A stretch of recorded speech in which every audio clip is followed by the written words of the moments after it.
আমার চ্যানেল প্রিয় বন্ধুগণ, দীর্ঘদিন পর আবারও আপনাদের মাঝে এসে হাজির হলাম।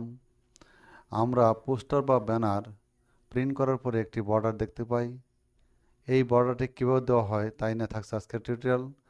আজকের টিউটোরিয়াল যদি ভালো লাগে তাহলে অবশ্যই লাইক, কমেন্ট, শেয়ার ও সাবস্ক্রাইব করবেন। আর নতুন যে কোনো টিউটোরিয়ালের নোটিফিকেশন পাওয়ার জন্য পাশে থাকা বেল আইকনটি বাজিয়ে দেবেন। তো চলুন কথা না বেরিয়ে মূল কাজে ফিরে যাই। প্রথমে adobe illustrator সিসি সফটওয়্যারটি ওপেন করি। এখন ক্রিয়েট নিউ ক্লিক করি। তারপর আমার ইচ্ছা মতো একটা আর্টবোর্ড নেই। এখানে ইউনিট আগে দেই, আমি ইউনিট নেই ইঞ্চি। এখন আর্টবোর্ডের প্রস্থের মাপ আমি আমার মতো করে দিচ্ছি 36, দৈর্ঘ্যের মাপ বা উচ্চতা দিচ্ছি 18। এখানে প্রিয় ভিউয়ার্স, এই যে এই ব্লিডটি হচ্ছে যেটা আমরা পোস্টার বা ব্যানারে বর্ডার দেখতে পাই, সেই বর্ডারটি এখান থেকে দিতে হবে।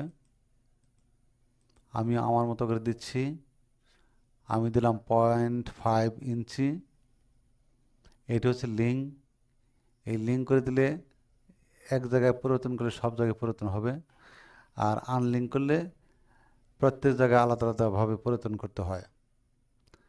কালার মোড CMYকে দিলাম। স্ক্রিন রেজুলেশন 300 দেই। ক্রিয়েটে ক্লিক দিই।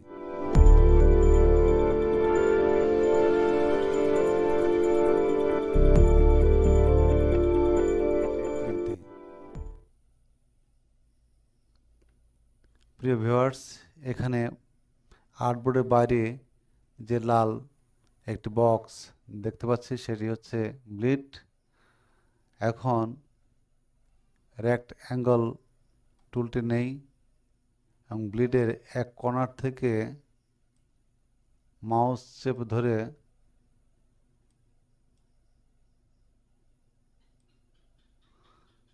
বিপরীত কর্নারে নিয়ে লাগিয়ে দেই। স্ট্রোক কালার নান করে দেই।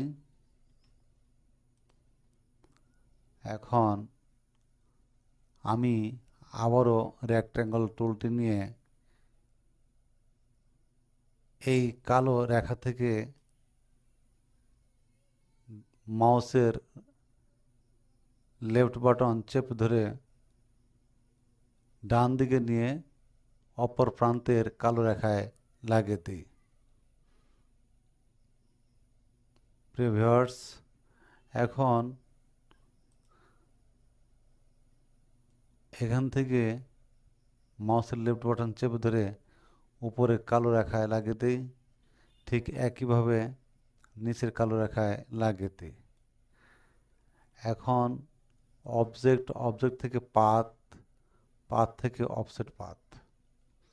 প্রিয় ভিউয়ার্স, এখন আমি বর্ডার নেব। সেই বর্ডারটি আগে নিয়েছিলাম 0.5, এখন নেব -0.5।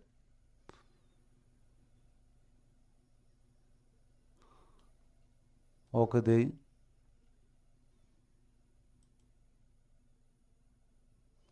Ctrl+5 চাপি। দেখুন প্রিয় ভিউয়ার্স, এই সবুজ রেখাটির ভিতরে যে অংশটি দেখতে পাচ্ছি এটি হচ্ছে সেভ জোন। এখানেই ডিজাইনের কাজ করা হবে। এবং এই কালো চতুর্দিকে যে কালো রেখাটি দেখতে পাচ্ছি এটি হচ্ছে কাটিং বা ট্রিম লাইন। এখান দিয়ে কাটা হবে। আর এই কাটিং থেকে এই সবুজ রেখা পর্যন্ত যে সাদা অংশ দেখতে পাচ্ছি এটি হচ্ছে মূলত বর্ডার। তো এভাবেই বর্ডার নেওয়া হয়। বর্ডার নেওয়ার ক্ষেত্রে অন্যভাবে নেওয়া যায়, তবে এটা আমার কাছে সহজ মনে হয়, আমি এভাবেই বর্ডার তৈরি করে থাকি।